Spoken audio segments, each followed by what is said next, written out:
Welcome back. This is National Police Week. It comes as policing is now a hot topic in Washington and maybe on your kitchen table, with parties on both sides pushing for reform. But is anyone asking law enforcement what would make their jobs more effective, make it easier, better, before reform is thrust upon them from Washington? So we did, with an exclusive look at the methods and the myths behind policing in 2021 from the lens of the actual officers. You know, the first responders that you see, the bad guys who save lives. You know, they get stabbed sometimes, they get shot sometimes, and even deliver babies before an ambulance arrives, like these officers did in Nassau County, New York, just a few days ago. Here is their perspective. Every time I pull somebody over, you don't know what you're walking up against. May I see your license, registration, insurance, please?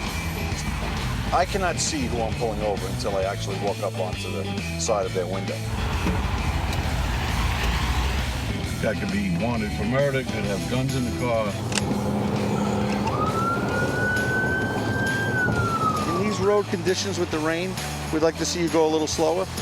All right, thank you so much. Have a good day. He was cooperative, he was cordial, he understood everything I was saying, and, you know, I just decided to give him a warning. That goes a long way, right? Oh, yeah. Attitude absolutely. is everything. Courtesy is contagious. Commissioner, police officers often say the most dangerous thing they do is a car stop. There is no such thing as a routine car stop. And you've heard it around the country, they want to have unarmed car stops that are conducted. With social workers. With social workers. This is the most dangerous job, whether it's the traffic that's driving by you or whether it's the individual inside that car, the person you're going to encounter on the street. This call that we're going to handle now is going to simulate it by two officers standing behind doors of a police car. The call comes out for a suspicious male. He attempted to be burglarized in a house, and he may have a weapon on him. That's the kind of police stop. Sir, leave me alone. Sir, leave me alone. Sir, get on the ground. When you saw the gun, they have, the training says fire. Absolutely. Sometimes they could have something else in their hand. They're trained to look for a weapon. Right. You turn with a weapon, whether it's a fake weapon or a real weapon, there's a good chance you're going to get shot. We train to stop threats. We don't shoot to kill. I've heard too many times on TV. In this scenario, the officers handled it perfectly. Right. So this is the story at 2 in the afternoon. Can you give me the same scenario at 2 in the morning? We can do that. Dim the lights. Nassau County Police, stop. Sir, Nassau County Police, stop. Get on the ground. Nassau County. So much tougher at night. Yeah, the environment changes. When the environment changes, it's dark, you don't get to see that weapon just as fast. In this scenario that you're going to see, the individual's got a knife. We have distance, we have time, we have control that we were able to pull the taser out. Many times the taser don't work. If both prongs don't hit, it does not run the current through them to stun the person. Sir, you've been asked several times to drop the knife. Drop the knife. No! Taser, taser, no! Taser. So what you've seen, and you see how fast he's able to get back up. That taser, we can press the taser again and send more current back into him. How do you feel now? I feel great now. I mean, I could have ran at him, fought with him, keep fighting with these guys. I lost complete control of my left leg. So often you hear about, we don't want to see military equipment and surplus equipment on the street. It gives the wrong message to the communities. I look at this vehicle, and although it's built for a different cause, it looks like something that might be under scrutiny from Washington when they talk about police reform. This is what we call a Bearcat. We purchased this. This is like a bulletproof ambulance. It can bring my men safely, men and women safely, into an environment of an active shooter, and then take those victims out from that same environment. You just had something where you needed this vehicle at the Stop and Shop. That made national news. You were able to bring a suspect in alive. That vehicle was on the scene in front. If the individual started to shoot from the window and hit somebody, this vehicle is going to get them out safely. It's not used often, but when it's needed, it's there for us. As we see this cell phone video and we see this, the body camera video, what is it like, guys, on the street like that, as we see scenarios where you're wrestling around and non-compliant suspects? It's a challenging time policing right now. You want to do your job out there and get the bad guy off the street, but at the same time, as you said, everyone's videotaping it, and Monday morning quarterbacking is something that is almost deterring us from deploying the different moves and techniques that we've been taught.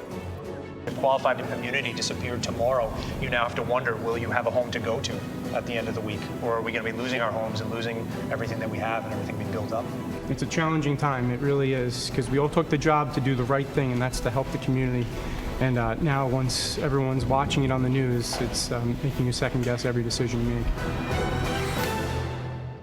Special thanks to Nassau County Police, especially their version of SWAT, for helping us out and give us an understanding how hard they train to make sure everything comes out right. And sometimes you do everything right and it comes out wrong, and we see a lot of that. Joining us now, a man who knows all this. He's been studying this hot and heavy for over a year. Republican Senator from South Carolina, Tim Scott.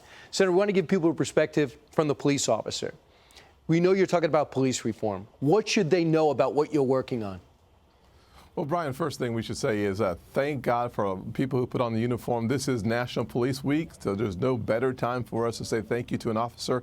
So when you see an officer around your neighborhoods, around the streets, please stop and say thank you to those officers. Two of my brothers from another mother, my mentors, kids, both are deputies, and so it's really important for us to take that time. What they should know about what we're doing in Congress is taking first into consideration the important work that they do and making sure that we keep our officers safe.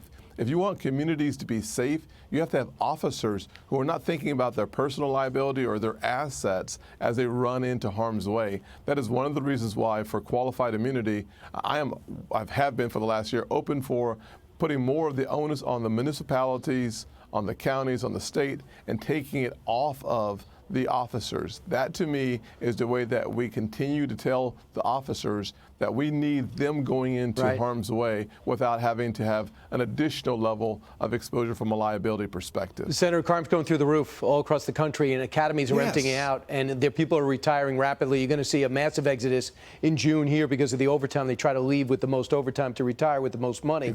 On May 25th, the Democrats said they want to see something. Some of the things that you talked to me about: qualified immunity. You talk about suing the precinct, not the person. You talk about the no-knock warrants, and you talk about the no chokeholds. What else should police officers and the citizens think that you're going to know that you're going to be talking about with Democrats? Well, you mentioned two other issues. Number one, one that is really important is Section 242, which is making it easier. They're looking to lower that threshold. I said that is a no-go for me. Section 242 is a criminal element in police reform. I am not interested in that whatsoever. The other one is what you just mentioned about having the right equipment. The Section 1033 is the military equipment that can go to police offices. I think it's important for us, having run a county with a sheriff's department myself previously, it's really important for us to make sure they have the tools necessary. There's a list that's already been banned, and re-establishing that same list is fine with me, but having that MRAP or those pieces of equipment or vehicles that bring officers safely into harm's way to get them and the other innocent folks out of harm's way is something that I completely support and will continue to support. So those are really the top 5 issues. You just named them that we're working on. And then the devil's in the detail. We need to read every line, every letter, every word to make sure that there's not something sneaking in the back door. I'd rather have no deal than a bad deal. I hear you. 2 things. Training. Smaller stations, smaller precincts don't have the money, and they got to pay them more. And if you want federal money, help on both those things. Number 2, when people say defund the police, and we know this, Democrats and the squad members keep saying it, reimagining, getting rid of, they're irreconcilable. What are you going to do about that sentiment, Senator? Can you deal with that?